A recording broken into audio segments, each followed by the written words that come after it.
Chérie, tu peux prendre le relais avec les enfants? Je vais avoir un rendez-vous qui va bientôt commencer. Ah oui, et il y a la blanquette sur le feu.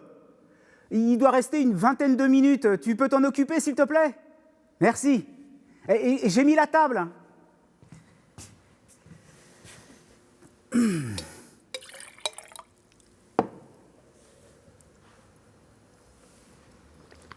Oh. Ah. Vous êtes déjà là? Pardon. Bonsoir.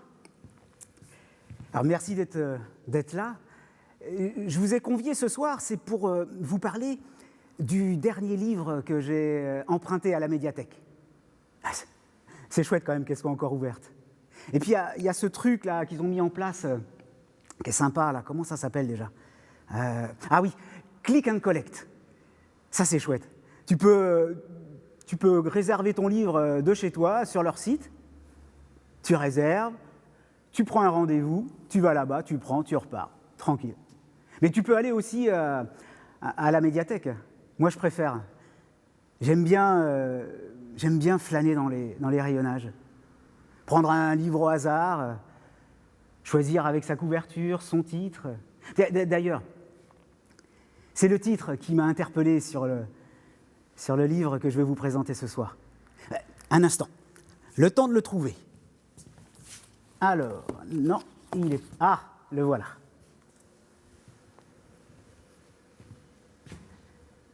Poète et paysan, de Jean-Louis Fournier.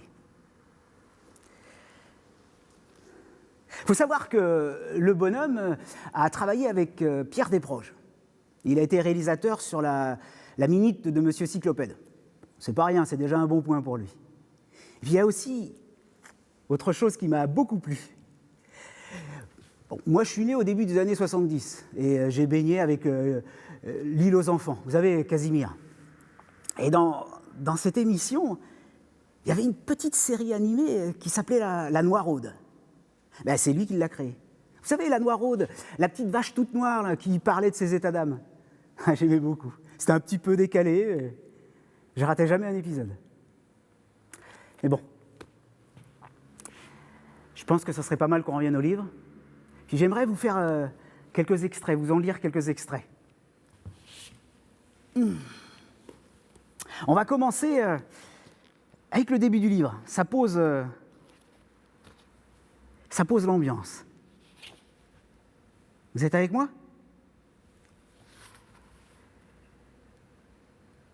Je suis au milieu d'eux, assis autour de la table, devant la télévision. Le fermier somnole, la fermière tricote, et les filles du fermier lisent des magazines. L'une a des bigoudis, une autre 2 rondelles de concombre sur les yeux, une autre se vernit les ongles. Je m'ennuie. Nous sommes dans le Pas-de-Calais, dans un petit village qui ne doit même pas être inscrit sur la carte. Il s'appelle Monchy. L'ennui suinte du plafond. Parfois, il tombe lentement des poutres, goutte à goutte, comme du goudron. Difficile de savoir si on est encore le jour ou déjà la nuit. Dehors, il n'y a même pas de paysage. La télévision est en noir et blanc. L'image est pleine de grumeaux et des gens ennuyeux parlent dedans. Je m'ennuie à mourir. Pour me sauver, j'ai pris un crayon et un papier blanc.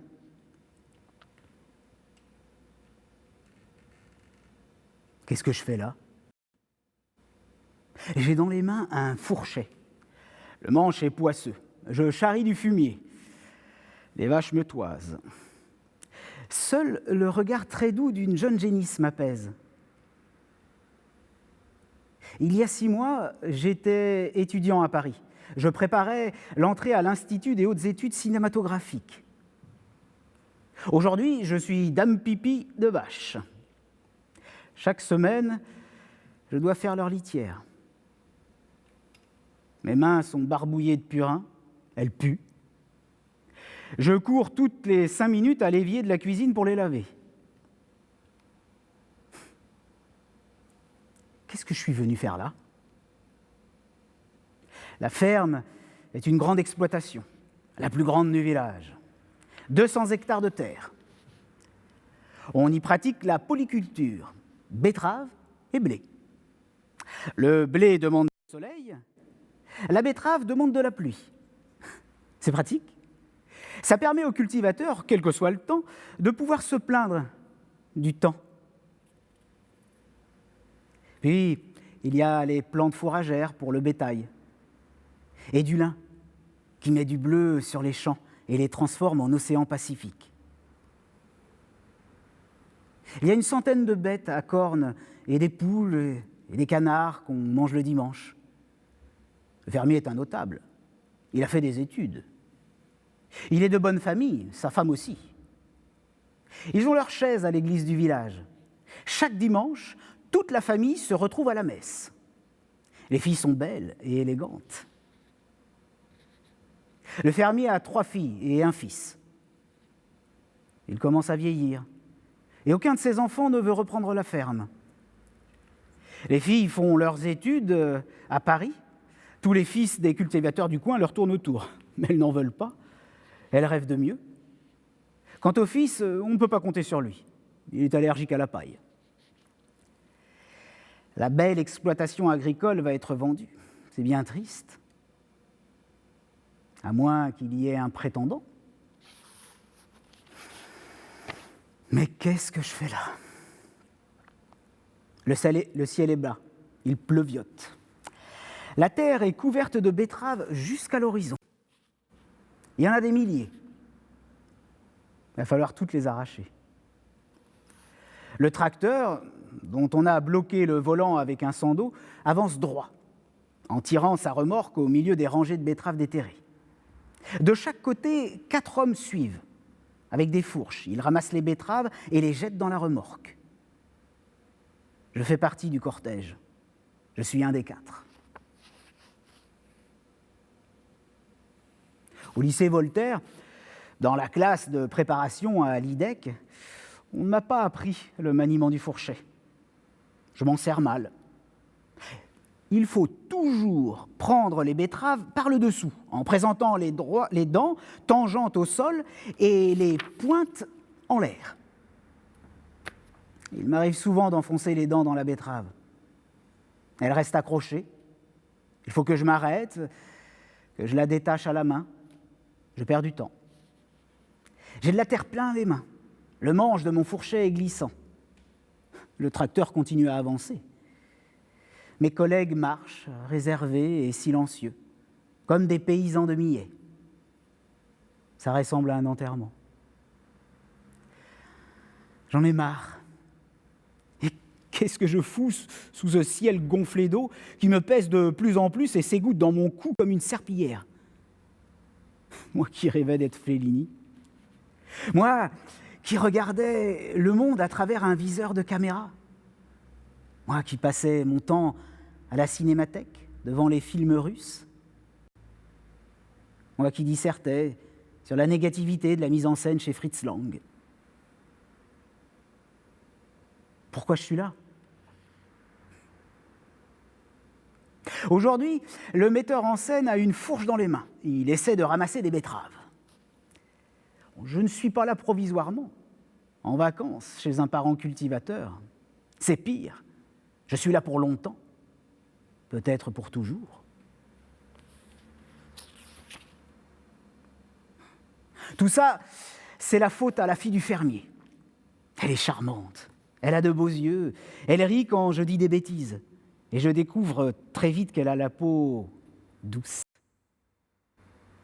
Nous sommes tous les deux étudiants à Paris, moi en cinéma, elle en psychologie. La première fois, on s'est donné rendez-vous à la fontaine Saint-Michel, devant le dragon qui crache de l'eau. J'arrivais avec un handicap. J'avais eu la mauvaise idée d'aller le matin chez le coiffeur. Il ne m'avait pas loupé. J'avais les cheveux trop courts, j'étais moche comme un pou.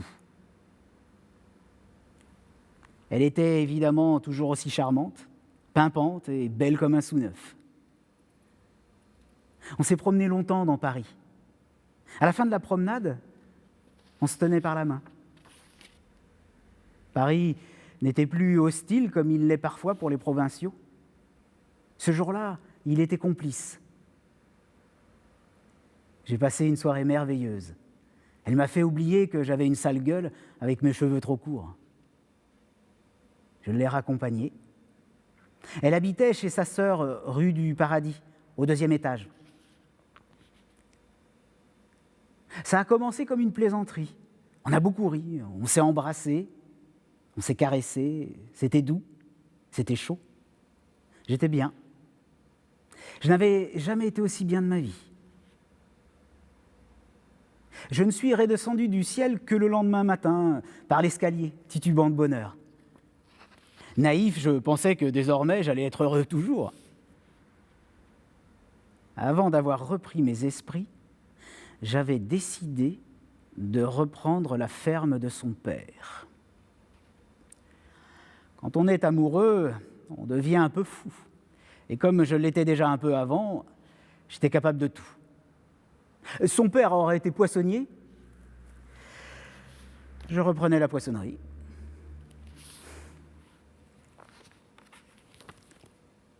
Il a écrit son roman en 2010, et l'histoire se passe début des années 60. Je me demande à quel point il est autobiographique. À savoir quand même que Jean-Louis Fournier est réalisateur, qu'on a vite fait le rapprochement. En tout cas, même si elle s'est passée 10 ans plus tard, ce livre me rappelle mon enfance. Il faut savoir que je suis petit-fils de paysan. Normalement, mon père devait reprendre la ferme. Mais il s'est embrouillé avec mon grand-père pour des raisons de modernisation. Mon grand-père, lui, il ne voulait pas. Ce qui fait que, à l'heure actuelle, j'aurais pu être exploitant agricole. Mais je ne crois pas que c'est quelque chose qui m'aurait plu. Moi, ce qui me fascinait quand j'étais gamin, c'était la petite ferme à côté de chez mes parents. J'y allais tout le temps. J'adorais ça. Elle était petite, hein. Il y avait quelques hectares de terre, il y avait une vingtaine de vaches, des poules, des dindons. Qu'est-ce que j'avais peur des dindons? Des cochons. Et moi, j'adorais. Ce que j'adorais le plus, c'était d'aller faire des cabanes dans la paille. J'aimais bien aussi chipper quelques pommes dans le pommier. Et des fois, il m'autorisait à donner à manger aux poules, aux cochons. Je regardais la fermière traire les vaches, je lui parlais, des fois elle me donnait un peu de lait chaud. Mais surtout, ce que je préférais, c'était d'aider le fermier dans les champs. Et, la fierté, quand il m'a laissé conduire pour la première fois le tracteur tout seul. Oh, je m'en souviens encore. Mais bon, je m'égare. J'aimerais bien vous en reparler encore. J'ai sélectionné quelques autres chapitres qui devraient vous plaire.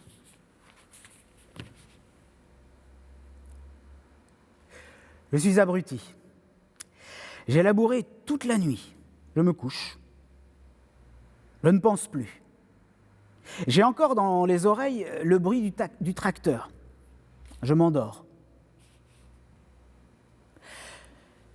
La porte de ma chambre s'est ouverte brutalement. La silhouette du commandeur se détache en contre-jour, debout, devant mon lit. J'entends la voix du beau-père. « Qu'est-ce que t'as foutu? Viens voir. » Je me lève. Je cherche mes vêtements à tâtons. Je m'habille à la va-vite. Je suis dans le coma. Il m'accompagne en voiture jusqu'au champ que j'ai labouré cette nuit. Il ne parle pas. Je me sens mal à l'aise. Il ne m'a certainement pas réveillé pour me féliciter. À voir sa tête, j'ai dû faire une connerie, et une belle. On arrive. Le jour commence à se lever, un jour gris. Il ne fait pas très clair, mais assez. Assez pour mesurer l'ampleur du désastre. La colline que j'ai labourée est transformée en un crâne coiffé à l'afro-cubaine, avec des raies qui partent dans tous les sens. Ce n'est pas laid. Tous les sillons sont en zigzag. J'ai envie de rire. Pas lui. Il regarde son champ avec une expression de désespoir. Il a les larmes aux yeux. Le beau-père, qui adore tout ce qui est droit, la ligne droite, l'angle droit, le droit chemin qu'il a toujours suivi et l'arrêt au milieu, n'apprécie pas. Il pense à tous les cultivateurs, ses confrères. Ils vont venir voir et se tenir les côtes. À cause de moi, lui, l'agriculteur exemplaire, discret et respecté, va devenir la risée du village. Et son champ, la grande attraction. Je crois que depuis, on l'appelle le champ frisé.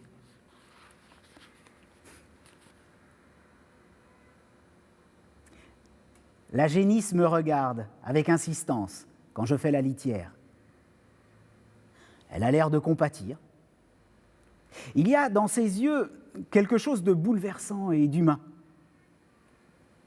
Peut-être qu'elle est une princesse, très belle, qui a été transformée en génisse par un mauvais sort. Son père, le roi, voulait la marier à un gros fermier. Elle a refusé, elle ne l'aimait pas. Pour la punir, son père a demandé à une méchante fée de la transformer en génisse. Cela explique son regard triste, sa solitude. Elle reste souvent à l'écart. Elle doit mal supporter la promiscuité avec des vaches qui ne sont pas de son milieu, qui sont un peu familières. Pour elle, il n'y a qu'une solution, un prince charmant. Il viendrait s'incliner devant elle, lui ferait une déclaration d'amour, et là, elle redeviendrait la jolie princesse. Mais il n'y a pas de prince charmant à la ferme. J'ai parfois la tentation de jouer le prince charmant. Actuellement, je n'en ai pas vraiment l'allure avec mes bottes crottées et ma veste kaki. Et je n'ose pas. Je pense au beau-père. S'il me surprend à genoux dans la paille en train de faire une déclaration à une génisse, il va se poser des questions. Il a pensé que j'ai l'esprit un peu dérangé et qu'on ne peut pas me confier une ferme. Il le dira à sa fille. Je serai chassé de la ferme et Tintin pour les beaux yeux de la fille du fermier.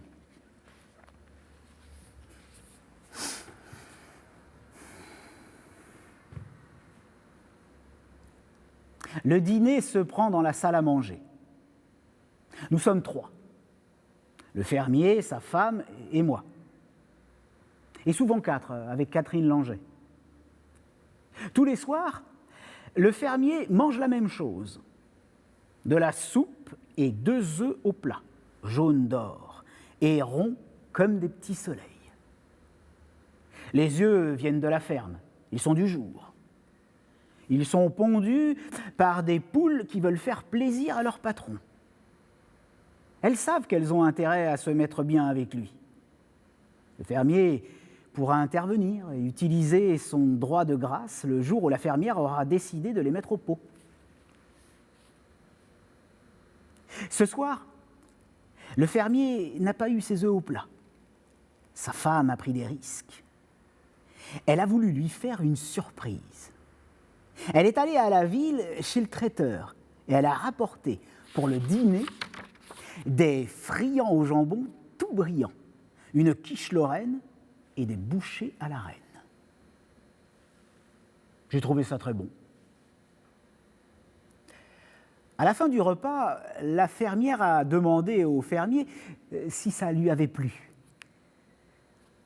Avec ce franc-parler et cette économie de mots, l'homme de la terre, il a simplement dit « dégueulasse ».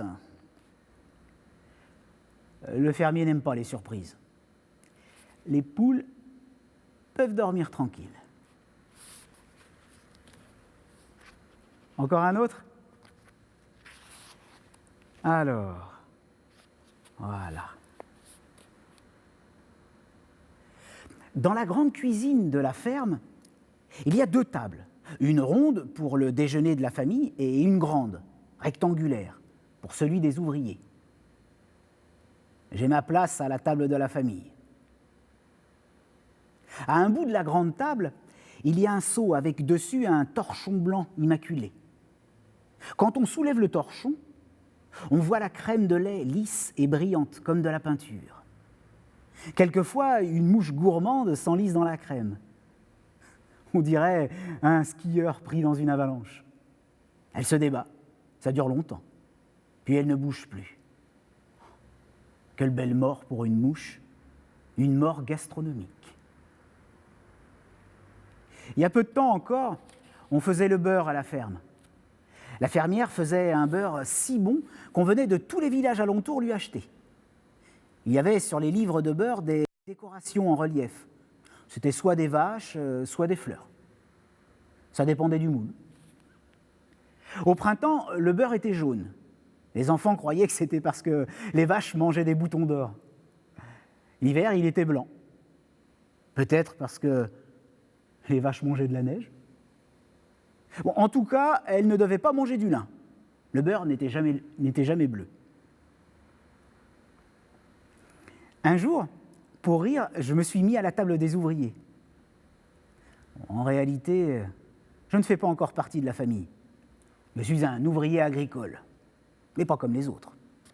Un jour, je serai le patron.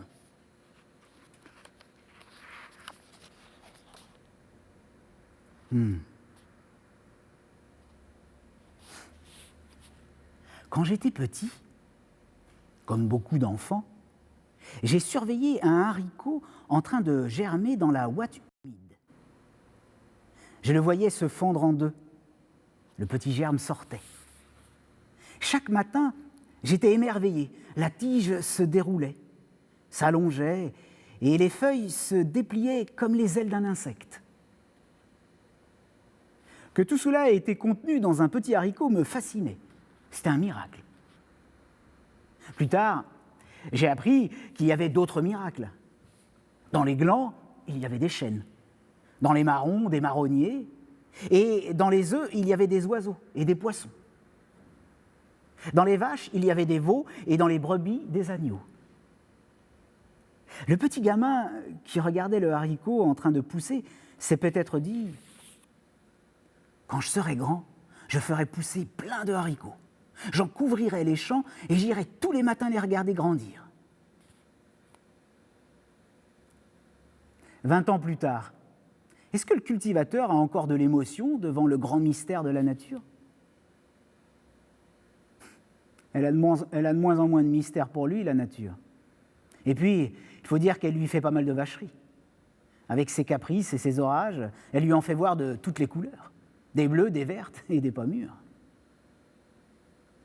Est-il toujours ému quand il regarde la tige du haricot monter, le cultivateur ? Il est peut-être plus ému quand il voit monter le cours du haricot.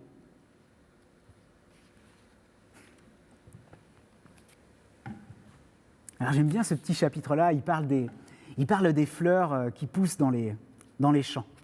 Je m'en rappelle encore. Il y a des coquelicots dans les champs de blé. Il y a des bleuets dans les champs de blé. C'est beau. Mais il commence à y avoir du maïs. De plus en plus de maïs. Dans le maïs, il n'y a plus de coquelicots. De toute façon, s'il y en avait, on ne les verrait pas. C'est trop grand, le maïs. Quand il y a du maïs, on ne voit plus la campagne. On ne voit plus rien, sauf le maïs. Les champs de maïs me font peur.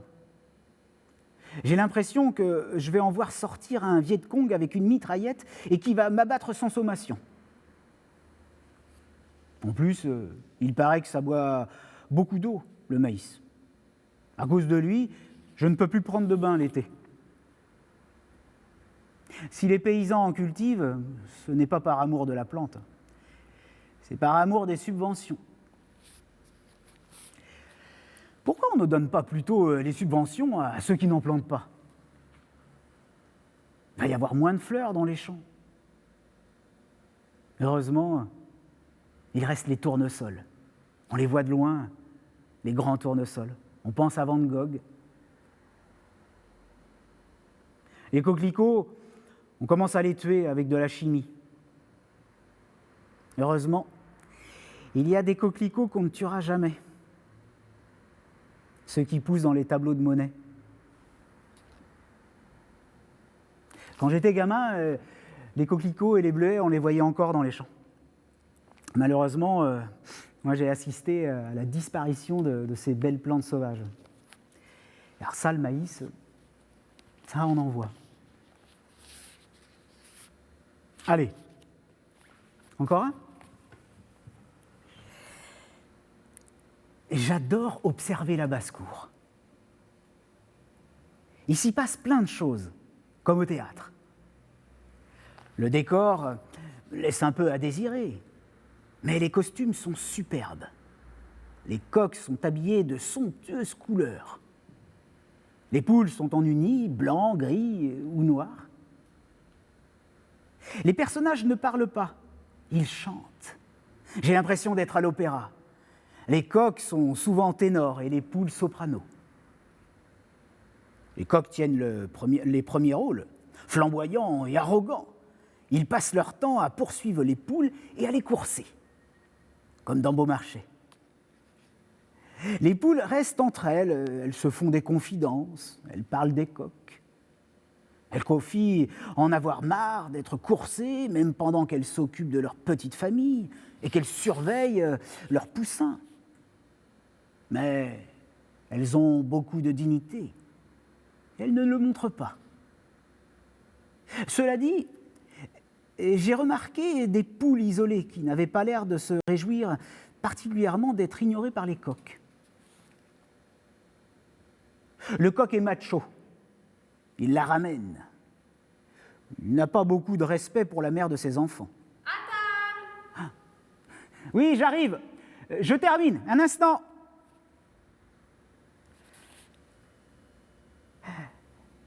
Alors, où j'en étais? Oui, le coq est macho. Il la ramène. Il n'a pas beaucoup de respect pour la mère de ses enfants. Il n'hésite pas à la tromper avec des poules qui sont des amis à elle. Et cela comble de l'ignominie devant elle et ses poussins. Quelquefois, une vieille poule noire, austère et contralto, chante son indignation. La délaissée ne se révolte pas. Soumise et résignée, elle ne limite pas dans les mouvements féministes, elle ne milite pas dans les mouvements féministes. Elle bosse, sans rien dire, toute la journée, comme une malheureuse, poursuivie sans cesse par les ardeurs d'un coq qui, à tout bout de champ, lui dit « Tu as de beaux œufs » et veut lui refaire des poussins qu'il ne reconnaîtra même pas. On prend souvent parti pour la poule. On aurait envie de lui conseiller de le quitter, mais ça ne se fait pas. Et elle ne le ferait pas, parce que malgré tout, elle y est attachée. Elle se console. Elle sait qu'elle est bonne au riz. Bien, j'ai un repas qui m'attend. J'espère que je vous aurai donné envie de lire ce livre. En tout cas, moi, je vais le rendre à la médiathèque, donc il sera disponible.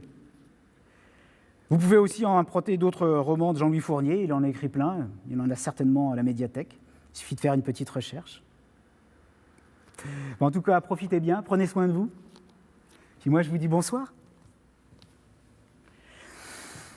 Oh, ça sent bon, on va se régaler.